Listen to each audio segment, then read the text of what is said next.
Então, vamos lá. Então, dando boa tarde a Maria Lúcia, que chegou um pouquinho mais atrasada. Boa tarde também a todos, né? Já que a palavra passou agora para mim mesmo.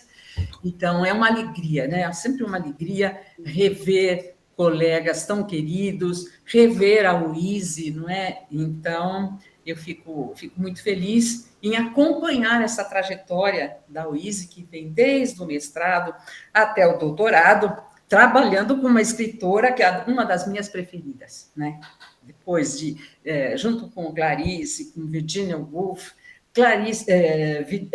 Alice Munro é a minha preferida, gosto muito. Então, é sempre um prazer assistir, acompanhar as análises da Luíse e ver que ela chega finalmente ao doutorado, e então isso é uma coisa muito boa. Então, eu quero agradecer o convite do Cido e da Luíse, não é?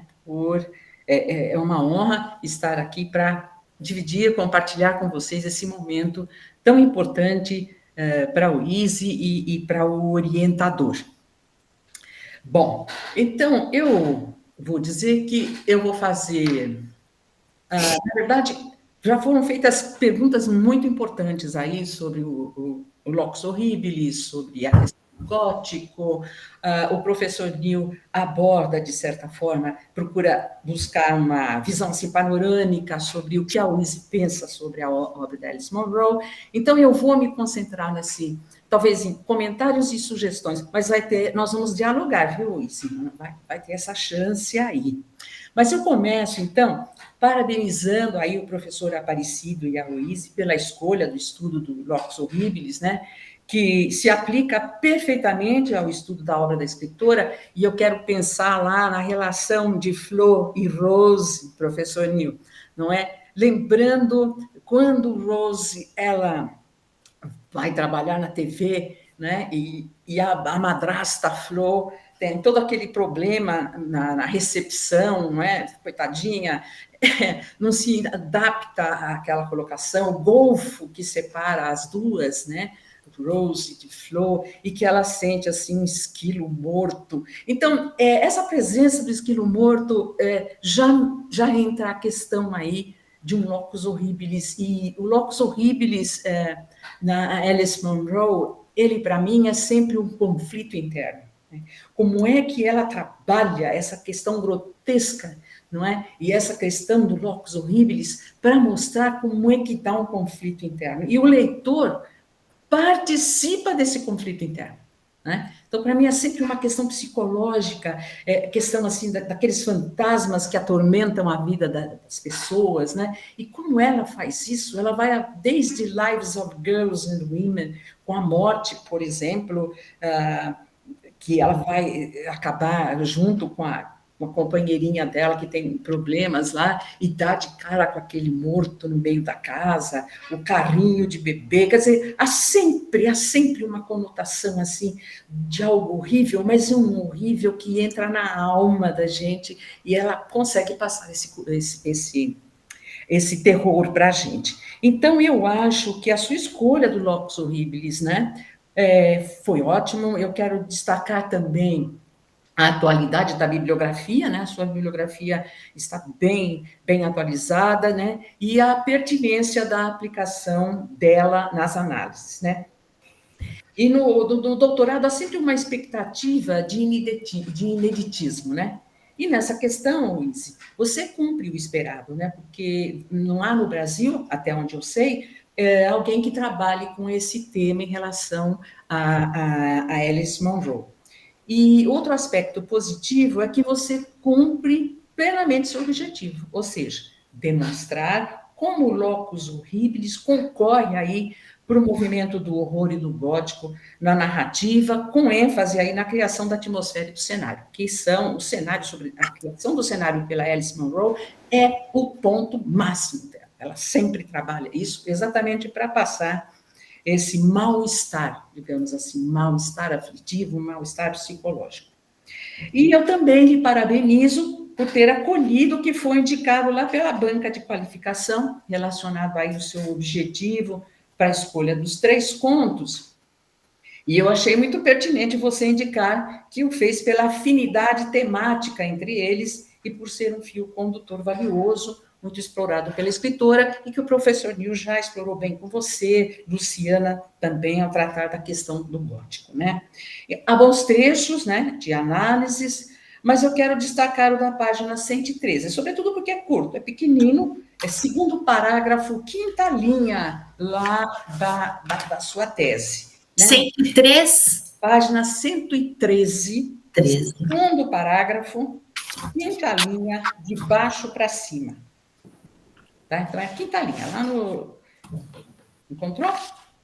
Quando você diz assim, a imagem do velho assemelha-se à imagem de um fantasma. Então, essa imagem do fantasma que serve para mim, que irá inquietar para sempre as personagens.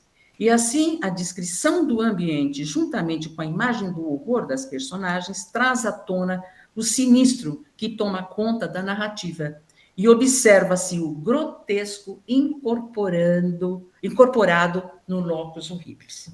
Então, para mim, o trecho ilustra sinteticamente, de forma bem sintética, o que ocorre com a incorporação do locus horribilis nos 3 contos que você analisa, e também me faz lembrar de todos os contos que eu dei da Alice Munro, e estou aqui também pensando na Luciana, quando ela está lendo a questão lá do conto The Love of a Good Woman, quando fala do Ledner, que ela disse, não quero mais continuar lendo isso, essa coisa grotesca no século XXI.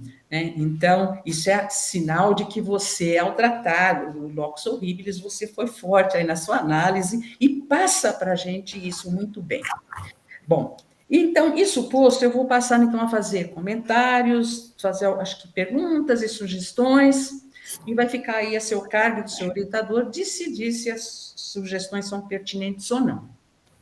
Mas, antes disso, é uma curiosidade, na verdade, nas páginas 12 e 18. O professor Nil já tratou disso, você menciona os escritores que inspiraram Alice Munro, mas na sua lista não consta Chekhov, tradicionalmente apontado pelo fato da escritora usar estratégias bem próximas a desse escritor. Então, isso só me deixou surpresa, não é nem certo, nem errado, é que é tradicional aproximar Alice Munro do Chekhov, eu senti falta da menção a ele. Mas eu mencionei na dissertação do mestrado. E ela é conhecida como a Chekhov desses séculos, né? Você sabe que é isso que eu gosto na Alice Munro. É exatamente essa coisa de pegar um pequeno detalhe e esse pequeno detalhe se transformar na coisa maior de tudo que ela faz. Mas então vamos passar aí a perguntas e sugestões. Então agora é uma perguntinha. A ironia é um recurso empregado por Alice Munro nos contos em estudo? Porque você cita a questão, né?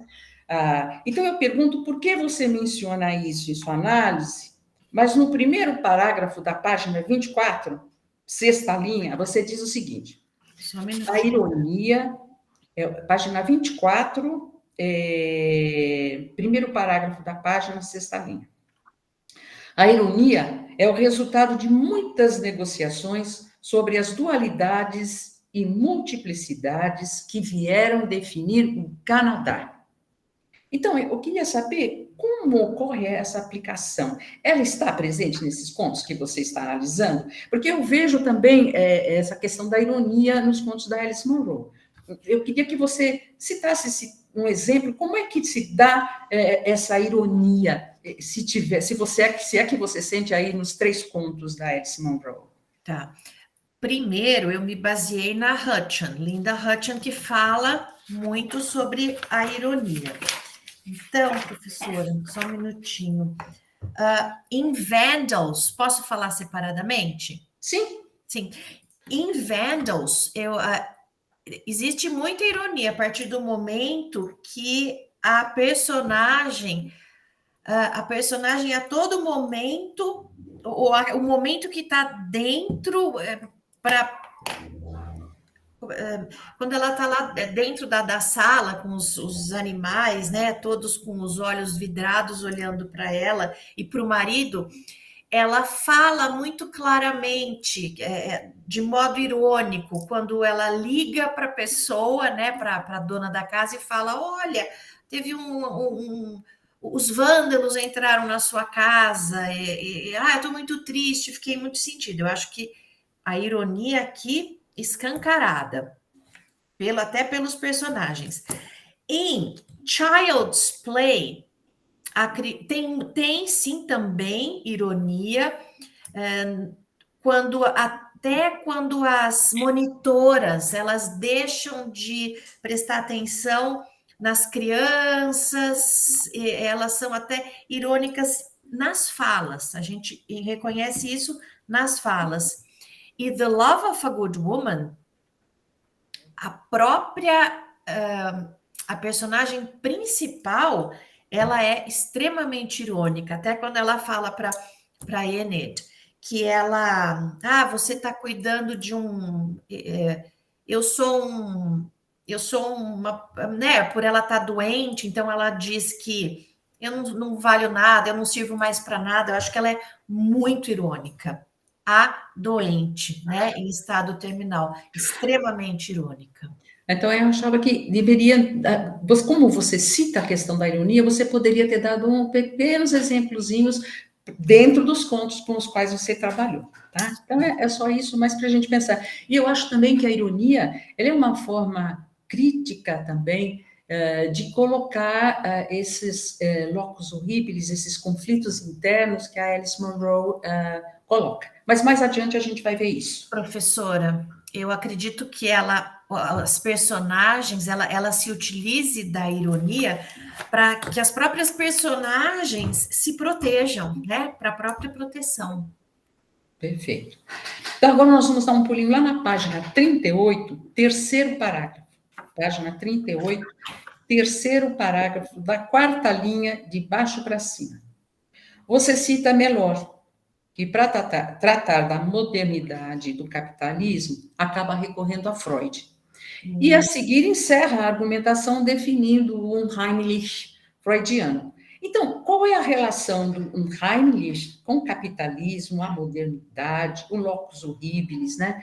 Eu pergunto porque você não vai adiante com essa exposição, você a abandona para tratar aí das críticas das mazelas sociais das mulheres escritoras. Então, isso mesmo vai ocorrer com a citação da página seguinte, que é a página 39. Né? Ela aparece ali deslocada e eu não consigo estabelecer uma conexão entre esses parágrafos, a questão do Unheimlich, uma vez que você está trabalhando aí com locus horribilis, enfim. Então, eu gostaria que você comentasse por que você dá essa citação en passant e você não aprofunda ou não faz uma relação com esse gótico que você está trabalhando, com esse estranho, não é, que vai surgir pelo Unheimlich. Eu acredito que eu usei muita, né? Eu peguei diferentes autores, coloquei muita teoria e não fiz a relação com os contos. Talvez seja isso. Sim, porque eu deveria acho ter relacionado e não relacionei. Então, você dá o toque, você faz a gente esperar e a gente fica esperando que você aplique ali um pedacinho do seu conto para demonstrar essa relação, mas ela acaba ficando ali um pouquinho solta. E faltaria, então, um exemplo aqui. Tá, que a senhora sugere. E ainda nessa mesma página, você vai citar o Bose, né, professor Bose, e vai citar a literatura de resistência. Né? Então, você coloca a seguir a citação, e que vai tratar da questão do gótico, né? Conforme você vem desenvolvendo aí a questão do gótico. Então, os contos da Alice Munro que você analisa são textos de resistência, conforme a própria argumentação do Bose, conforme a própria definição do Bose sobre essa questão da literatura de resistência. Então, eu queria que você explicasse um pouquinho como é que você vê essa relação do gótico com a literatura de resistência. Professora, expõe a conexão do sujeito. Eu acredito mesmo que, à medida que ela apresenta os personagens dentro de seus de seus contextos sociais, relacionados com seus problemas, nesse sentido que pode a narrativa. Acredito que seja uma narrativa de resistência no momento que eles deixam de acreditar, os próprios personagens deixam de aceitar tudo que lhes acontece, né? Então, por exemplo, em The Love of a Good Woman, que ela tá doente, ela sabe que ela vai morrer, ela acha que o marido pode ter um envolvimento com a enfermeira, ela acha que a enfermeira quer ficar junto do marido para poder cuidar das filhas. Acredito que nesse momento ela se utilize dessa resistência para não mostrar claramente o que o personagem ele sente. Tá, porque eu acredito assim na a resistência que o professor Bose se refere, geralmente é a resistência a certos conflitos sociais, a certos problemas políticos, não é? E então eu fiquei assim em dúvida com relação a essa relação que você faz. Porque eu menciono até na página 40, no primeiro parágrafo, a literatura, ela resiste à mentira. Então, aí depois eu coloquei nessa perspectiva que o espaço da literatura pode ser o lugar da verdade mais exigente, né? Ela resiste à literatura de Monroe, nesse conto, eu acho que ela oferece uma certa, acredito que ela ofereça uma certa resistência, sim. Apresente essa resistência. Tá. Então, agora vamos passar ali. Deixa eu ver aqui. Página 56. Página 56. Texto no topo da página, quarta linha. Página 56, texto no topo da página aqui. Wilderness Station. Página 56, Você diz assim: a ruína do espaço de Annie, personagem principal, vai de encontro, ou seja, choca-se, né? Vai de encontro à deterioração de seu estado mental, espiritual, etc. Será que você não quis dizer vai ao encontro, em vez de vai de encontro, vai ao encontro, ou seja, mescla-se ao estado Sim, mental, sim.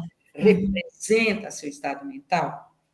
Sim, é Então, isso aí tem mesmo. que dar um acertinho, né? Então, eu acho essa sua análise bem interessante. Gosto dela. Mas eu considero que Monroe, muitas vezes, opõe a natureza selvagem às relações familiares. E destaca estas últimas, ou seja, as relações familiares, como mais perigosas que o mundo selvagem. Para mim, sempre eu vejo assim. Nesse conto, por exemplo, Annie prefere ficar em seu casebre, em meio à floresta, a ir morar com o cunhado, que a olha de forma ameaçadora. Então, a ameaça geralmente vem do lar. Às vezes eu vejo isso. Então, esse é um locus horribilis. Assim, o lar, para mim, desponta como lugar inóspito, lugar perigoso, né? Veja bem que a Annie vai contando várias histórias, né, como uma forma de sobrevivência e para escapar dessa maneira da religião, para escapar do cunhado, para escapar do marido violento, para escapar da sociedade. Então, é a natureza selvagem, the wilderness station. É selvagem por ser a natureza, mas dá a impressão que o conflito maior está no lar, está entre as pessoas. Então, isso, para mim, é muito importante lá na Alice Munro. Professora, inclusive, ela vai até o Gal, que é aquela casa, é um hospício, né? Alguma coisa assim, uma casa que atende as pessoas que têm problemas mentais e fica lá, né? Ela quer arrumar um emprego, ela arruma um emprego lá acredito que seja de costureira, ela quer ficar lá, ela se sente protegida lá.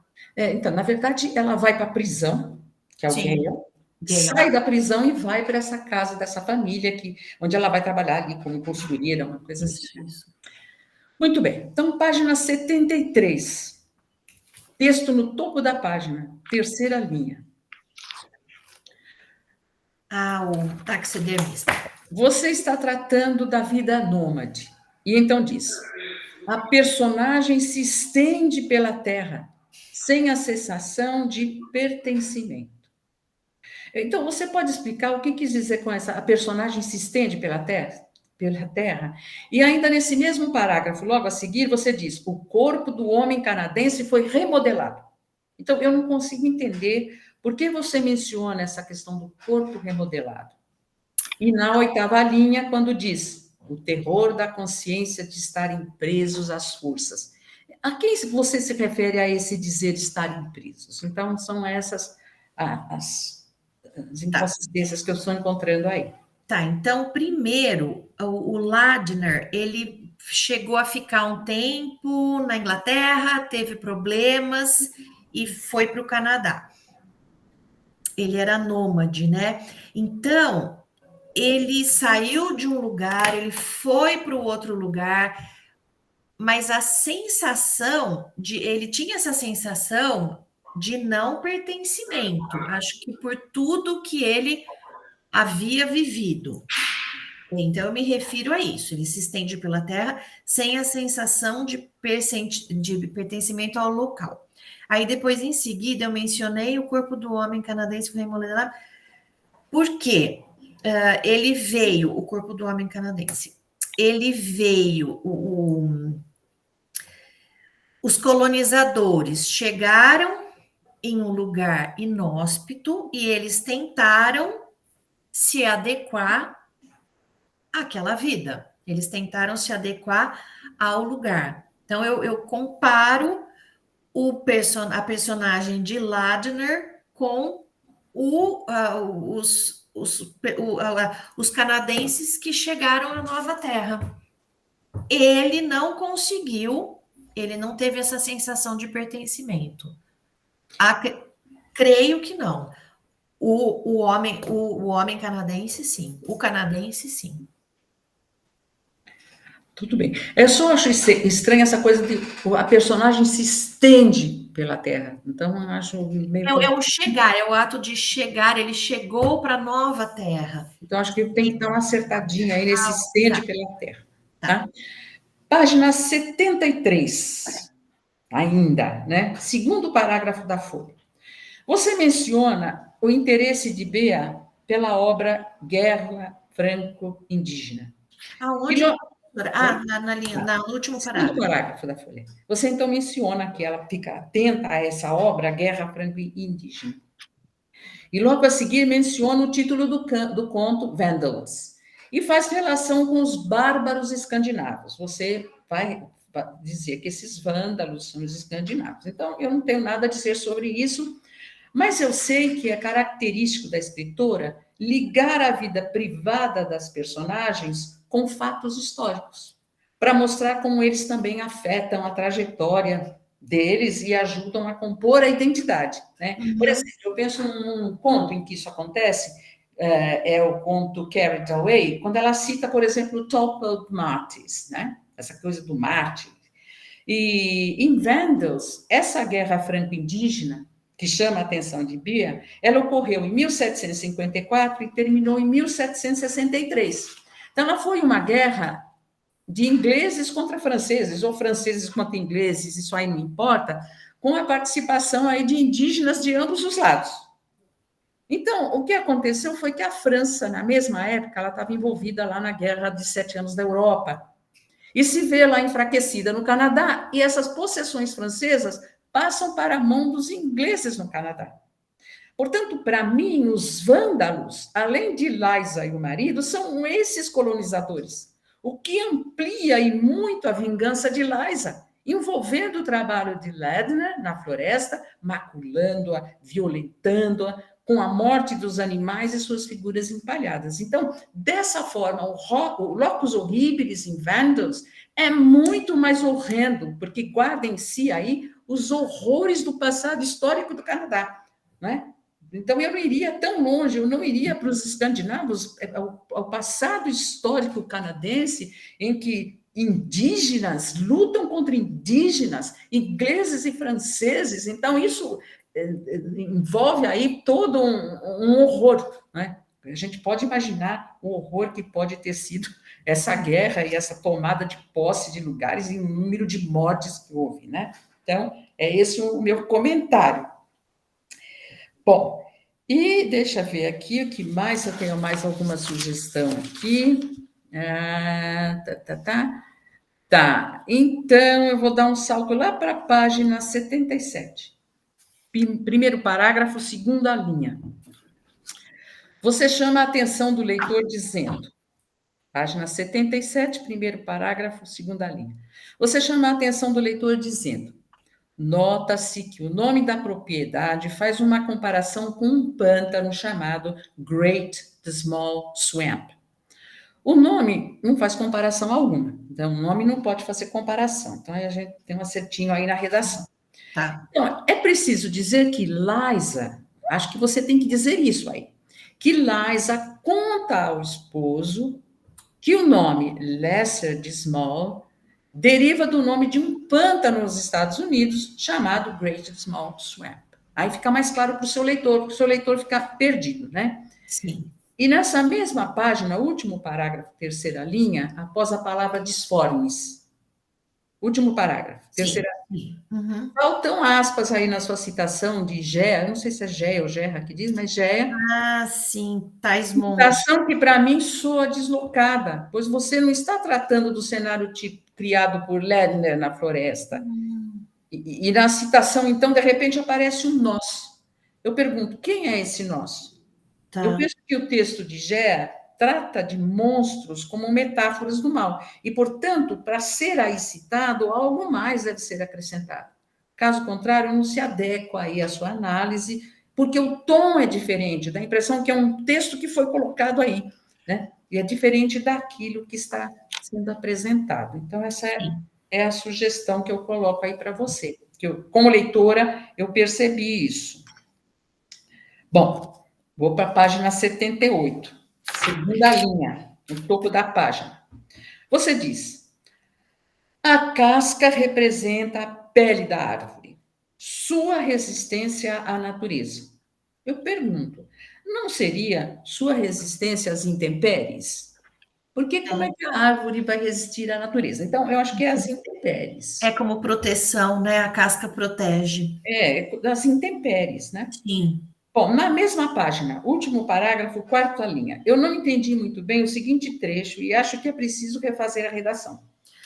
Último Você menciona, parágrafo. aliás, eu gosto dessa sua análise, gosto dela, gosto.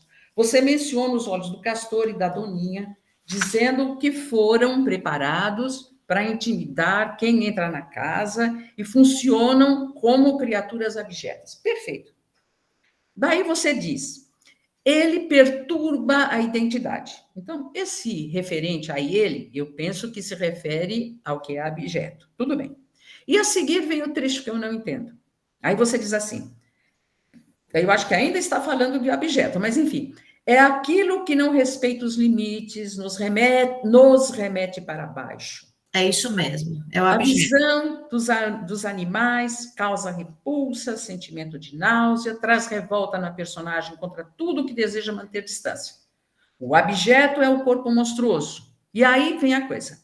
São vários corpos monstruosos que estão em exibição no interior da casa. Perfeito. Aí você diz, incluindo do proprietário, transformados em algo irreconhecível. Eu pergunto a você, o corpo do proprietário também aí está? E por que nos remete para baixo? Quem é esse nos? Bom, o proprietário, ele está no hospital ou ele já morreu, não é? Mas ele não deixou de pertencer àquela casa. Foi essa a ideia que eu tive, né? Incluindo a do proprietário. Então, ele foi um corpo monstruoso que assustou muita gente, que gerou pânico em muita gente. O que a senhora me perguntou, nos? É. É aquilo que não respeita os limites, nos remete para baixo. Então, porque você está tratando do conto, né? Sim, E sim. aí você faz uma linguagem como Sim, é um tom de outro tipo de é. análise, fica Aham, meio perdidinho aí. sim. Mas ele é o, o personagem que teve, que foi trocar a válvula cardíaca, né? O marca-passo, ele era um objeto. Sim, sem Senhora, dúvida. é, Sim, sim, era, né? mas fica estranho porque você diz que tem vários corpos ali. Então tá a Doninha, tá, Eu perfeito. considerei os Quem lê o bichos. conto sabe. Aí você fala que o corpo dele também está ali, aí dá Sim, um certo conflito aí. Talvez você tenha que dizer alguma coisinha a mais. Eu gosto dessa sua análise, ela é perfeita. Só que não pode estar o corpo junto com esses bichinhos que estão aí na sala. É alguma coisa que você tem que dizer que, sei lá, o próprio proprietário também contaminou o ambiente, sei lá, o que você terá sim. que dizer aí para dar uma melhorada nessa questão aí. Vamos ver aqui o que eu vou fazer mais à frente, para não perder muito tempo, não tomar muito tempo. Deixa eu ver. Tá. Eu vou lá na página 87. 87. Quando você vai citar, você faz referência ao título da obra Open Secrets. Tá? 87. Página 87. Tem a citação e logo a seguir você faz referência ao título da obra Open Secrets. E aí você afirma que se trata de segredos e silêncios que devem ser protegidos pelas personagens. Para mim, Open Secrets se refere aos mexericos da comunidade, aqueles segredos que todos conhecem, mas que são divulgados à boca pequena, em surdina. E daí o valor da aplicação desse oxímoro, né? Open, aberto, e secrets, segredos, né? Segredo e abertura aí. E ele corresponde, para mim, são as feridas abertas e expostas que causam muita dor.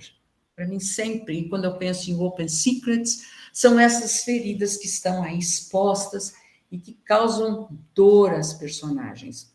Né? Então, é só um comentário ligado aí a esse Open Secrets. Deixa eu ver aqui outra coisa mais importante aqui. Vou dar um salto para a página 89. Texto no topo da página, linha 14. Você se refere ao termo gravel, cascalho, pedregulho. Pedregulho. E foneticamente, né, a gente pode aproximar de graves, sepultura, cova. E você faz referência à morte do irmão de Liza, que morre anos depois num acidente. Né? Pois essa história toda ele morrerá. Então, para mim, no entanto, esse gravel refere-se à própria Liza. É ela que está pisando nesse chão quente, de cascalho, após uma experiência dolorosa e vai sepultá-la num conflito terrível que a leva mais tarde a vandalizar a casa de Ledna. Sobrenome que parece ecoar uma corruptela de landowner, né? Proprietário. Ele é, né, como proprietário, ele está distante, portanto, dessa linguagem de prestígio social. E indica, portanto, a qualidade de Lerner como invasor. Então, eu acho que ela brinca com essa questão, Lerner, Lenona, entendeu? Eu acho que tem essa brincadeira. Assim como em Gravel, ela também vai fazer essa brincadeira. Você vai falar do sobrenome Lerner, da escolha que é escocês e tal. De fato, nada contra, mas é só para lembrar isso. Ela trabalha muito ela faz muito isso, né? Essas brincadeiras com nomes, né? Os nomes, Nenhum repetições. nome ele tá à toa. É. Bom, vamos ver aqui. Tarará, Nome tarará. de lugar e nome de pessoas, né? Eles têm muito significado. É isso mesmo. Bom, vamos ver agora. Deixa eu ver aqui onde mais eu marquei alguma coisa. Ah, tá. Página 92. Texto no topo da página. Terceira linha de baixo para cima. Antes da citação. Página 92. Você vai falar ali da coroa de espinhos. E você diz assim: como mencionado anteriormente sobre os cogumelos encontrados na reserva e sua associação a Adão e Eva, você faz essa análise Anteriormente. Lembrando que Liza se converte. Aí você diz: lembrando que Liza se converte ao cristianismo quando adulta. Então, é possível associar ainda. E aí você vem. E então, você vai colocar uma longa citação sobre a simbologia da coroa de espinhos. Então, eu pergunto a você: o que tem a ver a conversão da Liza ao cristianismo com a simbologia da coroa de espinhos? Eu não consigo conectar essas duas coisas.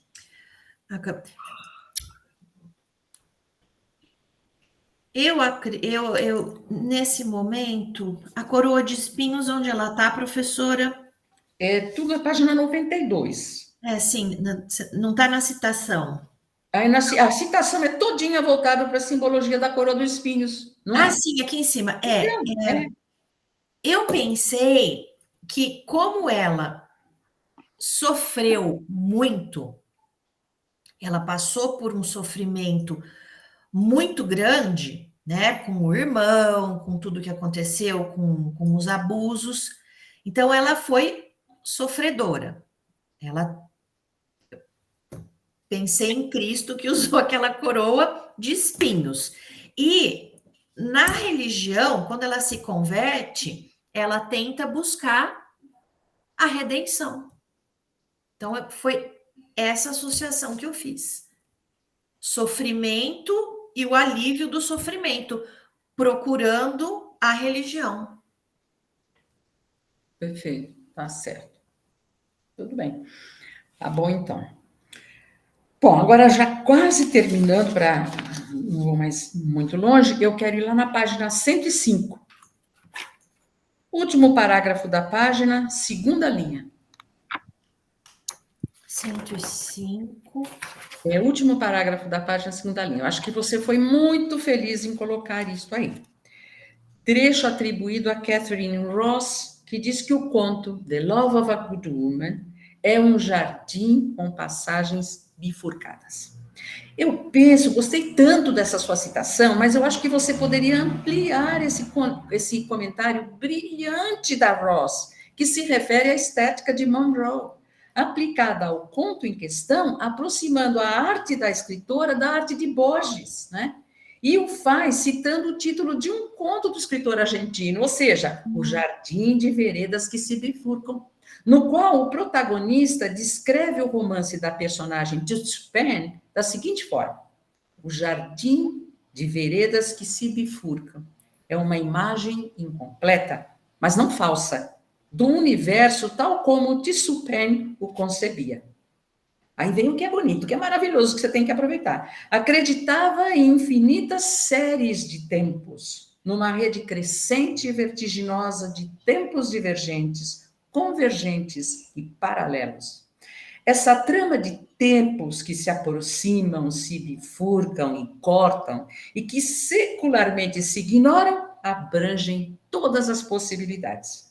Ora, tal estratégia define, de certa forma, a estruturação do conto de Monroe, que une idades, vidas e experiências diferentes, voltas ao passado, para contar a história de uma enfermeira que teve seus desejos tolhidos a ponto de sua existência ser insípida e afetada pelos efeitos do locus horribilis. Então, ela coloca a morte no rio, ela coloca esses meninos que têm experiências familiares terríveis, né? A experiência na família é terrível, aí depois volta. Então, há vários tempos, várias idades, várias experiências. Então, eu acho que você foi felicíssima em trazer a Ross, mas explica mais por que ela vai chamar isso aí o jardim de veredas que se bifurcam. É o tema do Borges. Então, a gente não pode perder isso. Acho isso importante. Acho que você deve colocar isso no seu trabalho. Tá bom? Bem, que mais vamos ver? Bom, eu sempre tenho problemas aqui, deixa eu ver aqui. Tá, esse último, página 138, primeiro parágrafo após a citação. Aí eu já mudei o conto, né? Já é outro. Primeiro parágrafo após a citação, 38. E baixo para cima. Marlene, aqui já é Child's Play. Então, o que você quis dizer com... É um texto longo. Eu sei que você fala da lágrima, mas eu acho que entraram alguns outros elementos aí que deixam a gente um pouquinho perturbado. A lágrima como símbolo de dor. A gota que morre evaporando-se após ter dado testemunho. E aí vem o que é complicado. E na cultura asteca, as lágrimas das crianças conduzidas ao sacrifício para invocar a chuva expressam o sentimento de dor e culpa. Então, outra vez eu tenho dificuldade, eu não consigo ver a conexão desse trecho com a análise, com a cultura asteca e com as crianças. Isso aqui complicou aí para mim. Esse da cultura asteca, foi informação que eu peguei e não coloquei não coloquei referência. Aqui faltou referência, professora. Sim. Agora, a lágrima como símbolo de dor, a lágrima das crianças, que são das crianças astecas.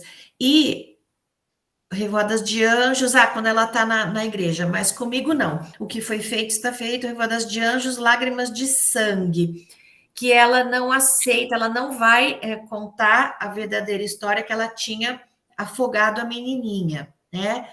Então, saem lágrimas de sangue dela. Tentei levantar o simbolismo da lágrima, foi isso. E faltou a referência. E talvez não devesse colocar criança. Alguma coisa. Nem a cultura asteca, porque dá um ruído difícil aí. Bom, e agora já vai terminando mesmo. Eu quero, então, aproveitar para dar uma sugestão com relação ao título do trabalho. Porque eu penso que indicar assim o título, Os Contos de Alice Munro, prepara o leitor por uma consideração ampla sobre todos os contos. Mas, na verdade, a análise volta-se apenas para o estudo de 3 contos. É claro que você indica que as mesmas características estão presentes no trabalho da escritora, mas a minha sugestão é a seguinte, inverter, dizer assim, o locus horribilis e a tessitura gótica em contos de Alice Munro. Quer dizer, em contos de Alice Munro, e não os contos de Alice Munro. Sim.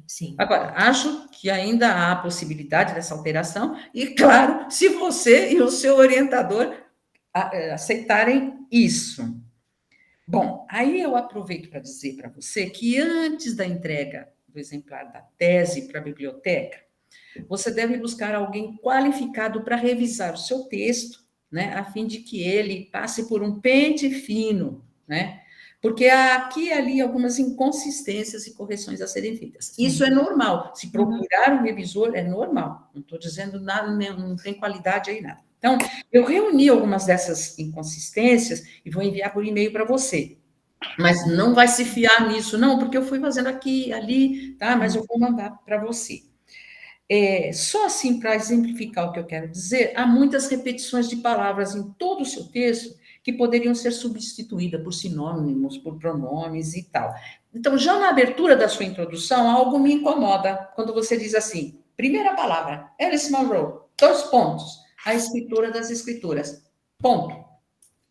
Soa mais como um título, né? Eu faria assim, eu penso que você poderia ser direta, você poderia dizer assim, Alice Munro, vírgula, escritora das escritoras, escreve com tamanha, aí vem as repetições que dão ecos. Paixão, profundidade e compaixão, compaixão, levando o seu leitor a explorar as personagens em busca de compreensão sem intenção clara. Compreensão e intenção clara, olha, apenas tentando compreender as coisas de modo elegante e emocionante. Entendeu? Então, evita esses ecos, esse é um exemplo, né? Na 144, na 145 também há muita repetição. Então, essa é uma coisinha que você pode fazer. Outra coisa que eu quero também chamar a atenção é o tratamento homogêneo que você tem que dar às citações de obras. Então, na primeira página da introdução, você está citando, por exemplo, o título dos contos com os quais vai trabalhar. e coloca lá o nome da obra em inglês, seguido entre parênteses do título em português. So far, so good. Né? Mas ao indicar o conto The Love of a Good Woman, você deixa de mencionar o título da obra publicada em português, né? Que é O Amor de uma Boa Mulher, que é uma publicação de 2013 da Companhia das Letras. Então, também eu aproveito para dizer o seguinte para você. Você coloca que as traduções são suas, né? Mas de todo o seu trabalho já existem obras oficiais publicadas em português. Todos os textos que você trabalha já foram publicados. Open Secrets, Falsos Segredos, é publicado pela editora Globo em 2015. Too Much Happiness, Felicidade Demais, publicado em 2010 pela Companhia das Letras. Então, eu aconselharia que você usasse o oficial, porque há citações enormes, você põe a nota de rodapé, enormes, que são idênticas à tradução em português, e pode haver uma contestação. Quando, por exemplo, aquela brincadeira de Liza Minnelli com Belly, que você põe pele. Na versão em português, a escolha recaiu sobre pele. É claro que belly, barriga, estômago, é difícil rimar com Minnelli, mas veja, como na tradução oficial tem pele, e você também pôs pele e diz que a tradução é sua, pode haver uma contestação. Sim. Então, tome cuidado com isso, né, e reveja. Há trechos inteiros que você diz que é sua tradução, e a gente pega o original em português, é idêntico. Sim. Então, outro, tem um probleminha ali que você põe, cita o nome da personagem, quando na sua nota de rodapé está she, né? Então, se está she, você está trabalhando com nota de rodapé, esse she tem que aparecer lá em cima. Não pode mudar. Se você quer citar quem é, abre um pochetinho e põe o nome. Então, cuidado com essa questão da citação. Então, esse é um probleminha. Tá, e na página 23, fim do primeiro parágrafo, você cita Silva. Então, nas suas referências bibliográficas, tem um número grande de Silva. E aí você cita Silva com emprego da letra A minúscula, mas, na verdade, é B minúsculo, que deve ser inserido, porque você se refere à obra Momentos de Ser, em Virginia Woolf, Clarice Lispector e Alice Munro. Então, no primeiro parágrafo, professora? Página 23, fim do primeiro parágrafo. Silva 2020? Você põe Silva 2020 A, mas não é. É B. É B, porque você está tratando de Momentos de Ser em Virginia Woolf. Eu falo porque essas coisas passam, a gente nem percebe, tá? Então, isso posto, eu encerro a minha participação e reforço a minha sugestão para que você busque uma pessoa para fazer essa revisão, e acho que, assim fazendo, você vai obter ali um texto para lá de excelente. E só me resta, então, parabenizar você e o orientador pelo belo trabalho, que certamente vai enriquecer o estudo das obras da Alice Munro no Brasil. Então, eu agradeço mais uma vez o convite, porque foi um prazer estar aqui e acompanhar todo esse percurso seu, Luiz. Acho muito bonito que alguém leve em frente. Me lembro quando conversei com você pela primeira vez, nós estávamos num restaurante, e você me dizendo que você estava procurando a Maria Lúcia para o seu mestrado, que você queria retomar os estudos que você tinha parado por um tempo, e agora é tão bonito ver aqui você pondo esse final tão belíssimo aí na sua trajetória. Meus parabéns, parabéns, Cido, e é isso. Muito obrigada, professora. Gratidão. Obrigado, Maria das Graças, pelas colocações muito importantes para o trabalho da UISE, com certeza. Nós que agradecemos a sua presença, a sua leitura, sempre maravilhosa. Muito obrigado. E eu passo, então, a palavra à professora Maria Lúcia, para fazer suas considerações. Obrigado, Maria Lúcia. Bom, eu é que tenho que agradecer o convite, né? Vocês estão me ouvindo?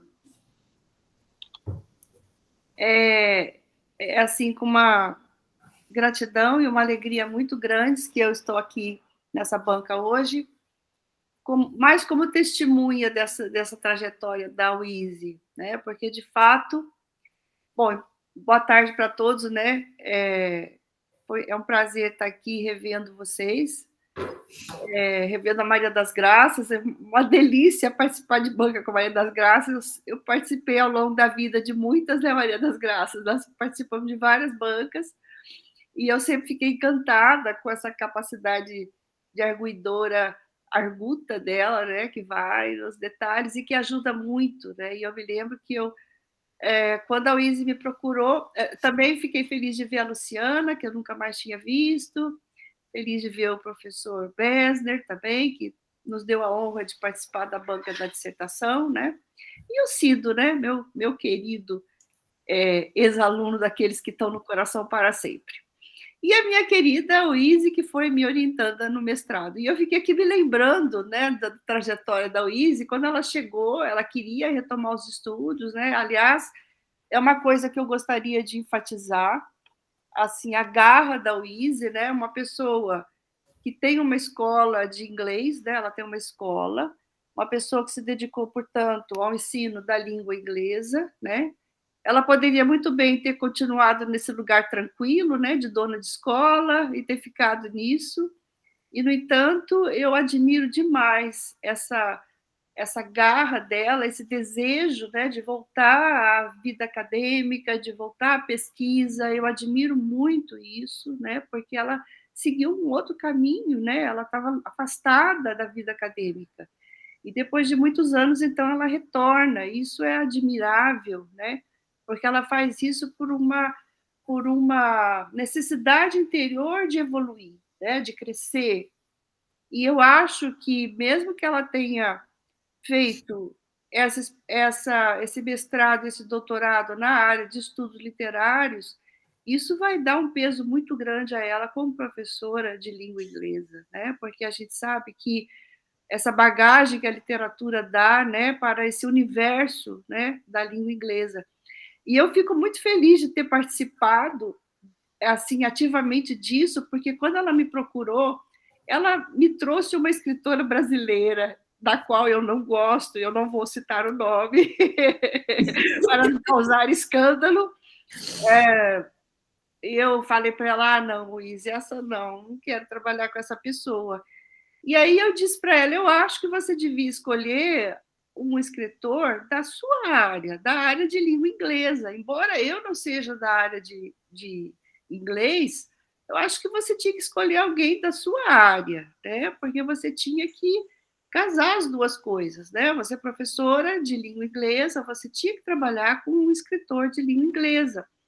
E depois a gente arranja os especialistas que vão ajudar na banca, etc.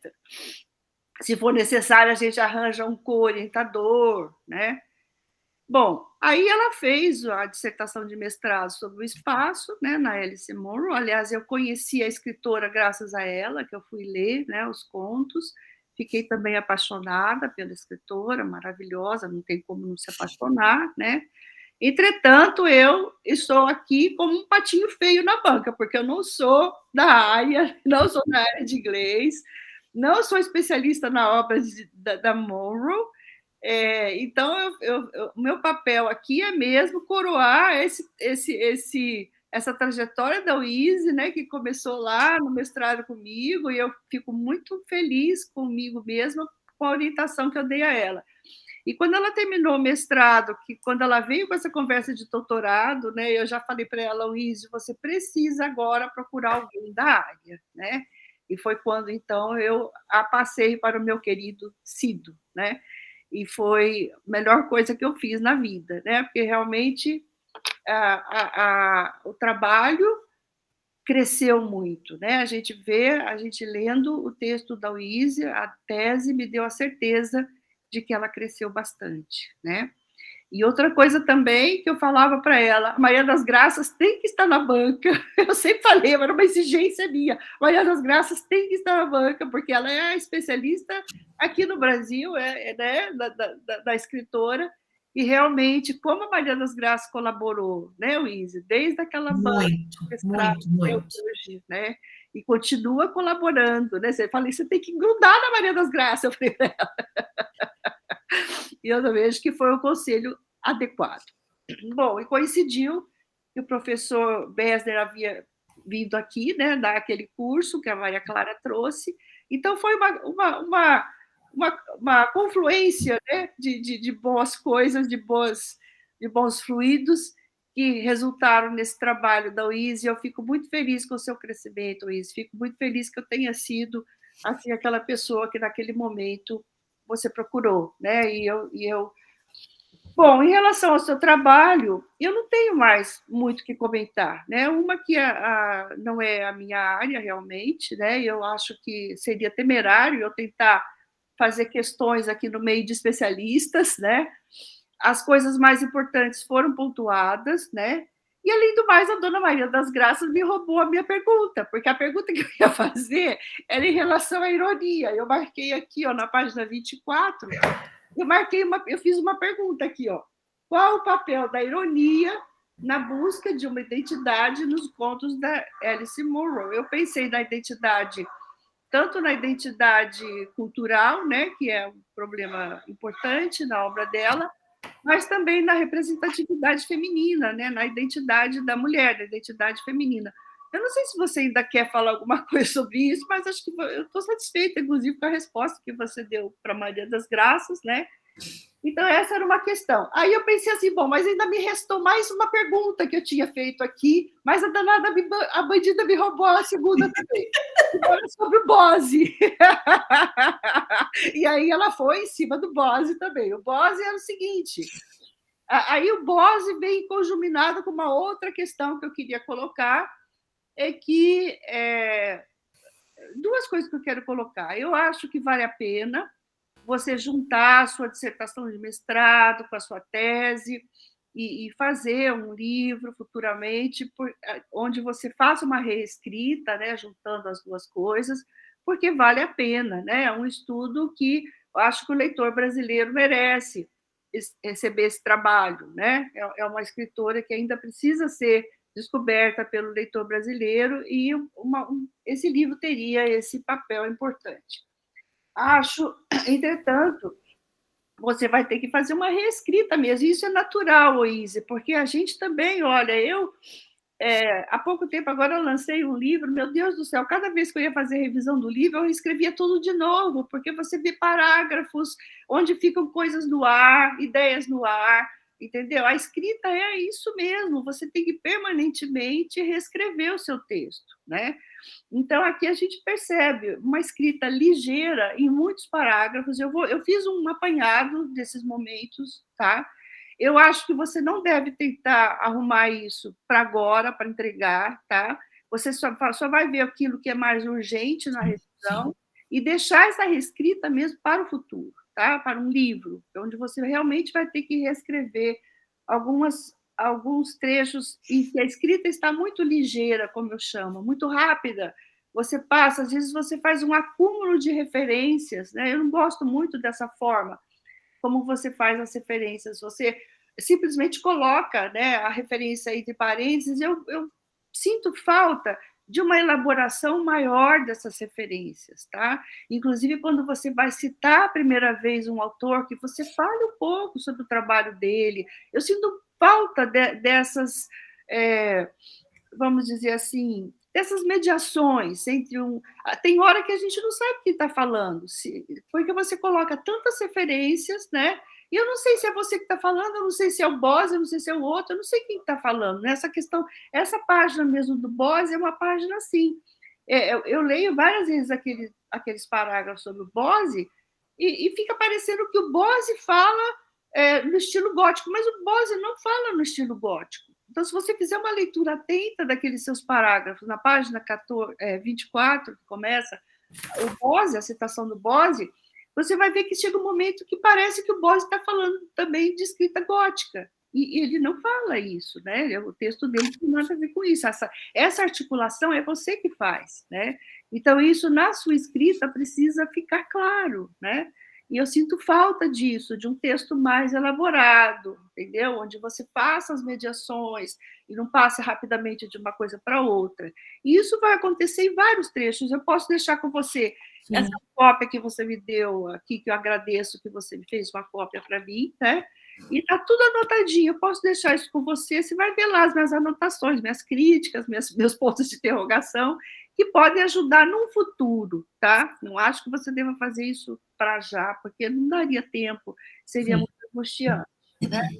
Agora, ainda a questão da resistência, eu acho também que merece um aprofundamento, né? Como a Maria pontuou, essa questão da resistência.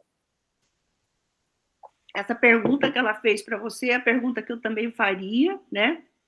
Se você, assim, cobrando de você um desenvolvimento dessa reflexão do texto de resistência, né, da literatura de resistência, nas suas análises dos contos apresentados. Eu senti falta também disso, né? Porque você traz uma questão que seria uma questão bem original, né, na abordagem da escritora, e você não desenvolve, né? Então, essa questão merece uma elaboração maior.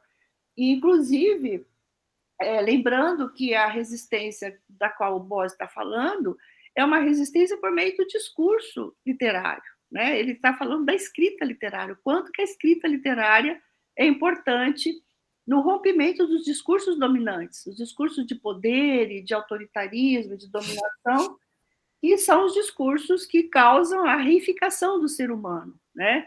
O ser humano perde a sua essência, perde a sua razão de ser, né? Não é à toa que aquele livro onde está esse texto do Bosch é aquele Poesia e Resistência, né? Como é que é? Escrita de resistência. Não, mas tem o nome do livro, é o Ser, a Poesia, o Ser, como é que é? Esqueci agora o nome do livro. Gente, eu uso esse livro direto, eu esqueci agora o nome do livro. O Ser da Poesia, uma coisa assim, não é? Então é alguma coisa relacionada a essa essência mesmo, né? Do humano. Vai falar da essência do poético e da essência do humano. E como que o texto poético, no caso ele está falando da poesia, mas serve para o texto literário, né? Como que essa escrita é uma escrita de resistência a esses discursos dominantes, né, da sociedade capitalista, é disso que ele está falando, né? Então, eu acho que o texto, os contos dela se incluem perfeitamente, né, nesse conceito de eu ia falar poesia como resistência, mas, na verdade, literatura como resistência, né?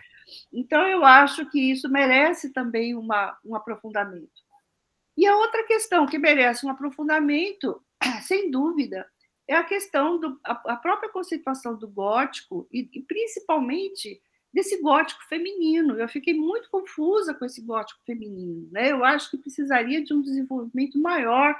Eu concordo com a Luciana nesse ponto, que é realmente uma necessidade de uma elaboração maior do seu instrumental teórico, né? Então, principalmente para que não estudo gótico, né, eu fiquei boiando em muitos momentos, né? Eu fiquei assim confusa. Mesmo a diferença entre terror e horror. Eu não trabalho com essas categorias. Eu senti falta de uma definição disso já lá no início. Você depois acaba dando, mas demora para dar, né? Então eu sinto falta dessa maior elaboração nos conceitos teóricos, né? E aí também essa coisa do gótico na contemporaneidade, que é uma coisa que também que me deixa também confusa, porque se o gótico é algo ligado a um tempo histórico, né? Então eu gostaria de ver assim uma elaboração maior a respeito dessa relação. Como é que eu posso falar em gótico hoje, né, na literatura contemporânea? O que tem a ver gótico com os aspectos da contemporaneidade? Então, eu não sei se você quiser falar mais um pouquinho sobre isso, quiser falar mais um pouquinho dessas questões todas que eu falei, você pode escolher alguma delas, a questão da ironia, que eu acho que também é muito importante, né? Como que a ironia concorre para a construção desse locus horribilis, né? Então, tem essa questão da literatura como resistência, e tem essa própria questão do gótico hoje, né? Que relações a gente pode estabelecer entre esse conceito de gótico, principalmente o gótico feminino, né? Que você chama de gótico feminino, o que é isso, gótico feminino, e que relação se poderia estabelecer entre isso e essa literatura contemporânea, né? Esses aspectos, pensando nos aspectos dessa literatura que a gente trabalha, eu não lembro agora se você fez o meu curso do pós-modernismo, né? Agora me deu um branco, não lembro mais. Acho que você Eu não acho que não. Eu acho que eu comecei só e não fiz. Então, assim, você sabe, essas questões da contemporaneidade, como é que a gente poderia relacionar com o gótico? Então, se você quiser escolher um desses assuntos e falar um pouquinho, só para a gente ouvir você mais um pouquinho, Sim. ensinar, e essas questões de linguagem, essas questões de escrita, essas questões... eu mando para você, ou eu passo para você, se você quiser passar aqui em casa pegar, né? As anotações, tá? E aí eu até posso conversar um pouquinho com você, o que você pode fazer agora, o que você deixa para depois. Bacana, bacana. Então, essa é a minha colaboração. Seria muito Eu passo a palavra importante. para você falar o que você quiser disso, tá? Tá.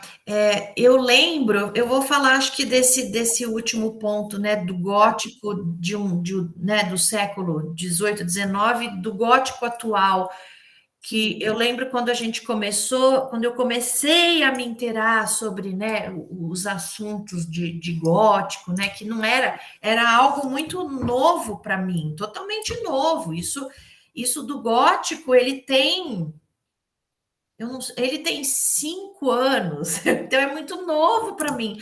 Por isso que, para mim, é o que você falou, né? Muitos anos só língua, língua, língua, língua, e de repente veio a literatura. Então eu tenho foi uma grande luta eu me inteirar das teorias, tem muita coisa que eu tenho receio. Então, há momentos no meu texto que eu acho que, claro, deveria desenvolver mais, mas eu tenho medo. Eu já conversei isso com o Cido, acho que na própria qualificação eu falei, eu tenho medo de ter muita teoria, e aí eu quero ter mais o meu eu, né? O meu eu quero que o meu eu apareça no texto. Então, isso me incomoda um pouquinho. Mas em relação ao gótico de lá e o gótico de hoje, né? Eu acho que o tema, ele não muda muito, eu acredito que os temas continuam valendo, né? O horror, o terror, o medo, é, medos diferentes de uma época, com diferentes tradições, mas que ele chega para a gente como o objetivo que ele teve lá, que é o de compreensão do que a gente sente, né? Compreensão do humano, compreensão do outro, como a gente vê o outro, como a gente compreende o outro. Eu acredito que não haja mudança em relação a esse tema. Eu acho isso muito interessante. E é o que ela trabalha de melhor, né? O que ela faz de melhor, a autora, a Alice Munro. Muito bem, deixa eu ver. E como que você chegou a essa relação do espaço e do gótico? Quando que você encontrou essa relação e como que você chegou a isso?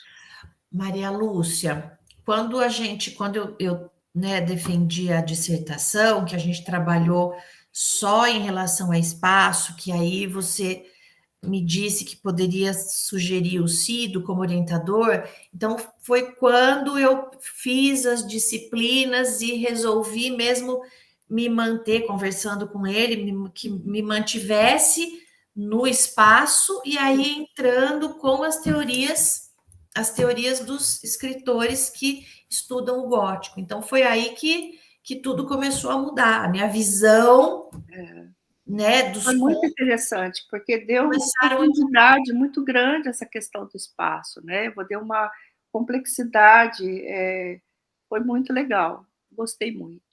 E foi um salto grande para mim, porque até então, né, incorporar o gótico nisso, com tantas teorias, tantas, né, terror, horror, grotesco, objeto, muita coisa, tem muita coisa a ser explorada. Sim. É isso. Eu estou satisfeita, viu, Cido? Para mim, acho que eu já encerro aqui a minha participação, mais uma vez agradecendo o convite, e é muito gostoso depois que a gente se aposenta, e eu estou aposentada, apesar de ainda estar um pouco Um pouco não, ainda estou ligada após, ainda não fui desligada, porque ainda tem uma produção e eles querem usar minha produção lá para os pontinhos, então eles não me deixam me desligar. Não, você não pode se desligar, porque você tem muita produção, é o que está ajudando a gente a se segurar na produção, piriri, pararó, então eu vou ficando. Mas eu realmente me afastei, eu não tenho mais orientando, eu não estou mais dando aula, né? Então eu realmente estou assim, em estado de preguiça mental mesmo. Então, eu acho que é uma das últimas bancas que eu acho que eu vou participar da minha vida e é uma satisfação muito grande para mim que seja a sua, tá, Luísa? Estou muito Ai, muito feliz. obrigada, professora. Juntamente com o Cid, com a Maria das Graças e com vocês, fico muito feliz. Muito obrigada. Muito orgulho. Obrigado, Maria Lúcia. Muito obrigado pelas suas colocações, pelas questões. E, bom, então, nós concluímos, né, o momento da arguição, e eu gostaria de deixar aqui o meu agradecimento, em particular, a cada uma de vocês. Como eu disse no começo, né, cada um de vocês tem uma história com a UISE. E eu fiz questão de compor essa banca com pessoas que têm essa relação histórica com a UISE. Em razão de todo esse trajeto dela, de retorno ao mundo acadêmico, toda essa história, ela me contou como encontrou Maria Lúcia, como retornou ao mundo acadêmico, todo o esforço que a UISE sempre fez, né, para angariar, né, todos os elementos necessários para se tornar uma acadêmica, né? Então, o professor Nil, a professora Maria das Graças acompanham o trajeto da UISE desde lá do mestrado, né, desde lá de trás. Maria Lúcia, que foi quem a introduziu novamente no meio acadêmico, né, e quem também me deu o UISE, e eu considero isso um presente, né, um presente muito especial de uma professora muito querida, né. Então, assim, e Luciana que encontrou o Easy nesse trajeto, em um momento de evento, ela me contou como que isso ocorreu e tudo mais, e que é a pessoa que melhor conhece a questão do locus horribilis no Brasil, né? Você sabe que é assim, não faça falsa modéstia não, viu? Enfim, então, cada uma de vocês tem esse trajeto com o Easy, e esse trajeto se conclui, né, aqui hoje, oficialmente, claro, mas ele continua, porque nós vamos esperar, né, assim como Maria Lúcia sugeriu, e eu faço coro a Maria Lúcia, que sim, Easy, você deve fazer um blending, né, da sua tese com a sua dissertação, né, num momento de tranquilidade, né, num momento com calma, né, e publicar isso, porque realmente é exatamente como Maria Lúcia disse. Alice Munro é muito famosa, fora do Brasil, principalmente, há muitos estudos sobre Alice Munro, principalmente no Canadá, claro, né? Mas aqui no Brasil, ela ainda é uma novidade no meio acadêmico, né? Então, todo o trabalho bem feito, né, como é o seu caso, né, um trabalho de uma pesquisadora séria, que venha, né, a trazer esses elementos críticos, teóricos e analíticos sobre a obra de Alice Munro para, né, a academia brasileira, e mesmo para fora, né, da academia brasileira, é extremamente valioso, tá? Então, isso realmente você precisa e deve considerar, ou seja, o trajeto oficialmente ele termina hoje, mas ele continua, né? Ele continua, porque você tem acesso a cada uma dessas pessoas, a cada uma desses pesquisadores que te trouxeram, que te ajudaram, contribuíram para que você chegasse aqui, nesse momento, hoje. Tá bem? Bom, então, dito isso, a gente passa a segundo e último momento, da nossa defesa de doutorado da UISE, em que a banca vai fazer a sua deliberação, emitir o seu parecer. Isso é sigiloso, então eu vou pedir à UISE e às demais pessoas, né, a Cleni, a Fernando, a Leonardo e a Bianca, que, por favor, se retirem da sala virtual momentaneamente, claro. Eu vou parar a gravação,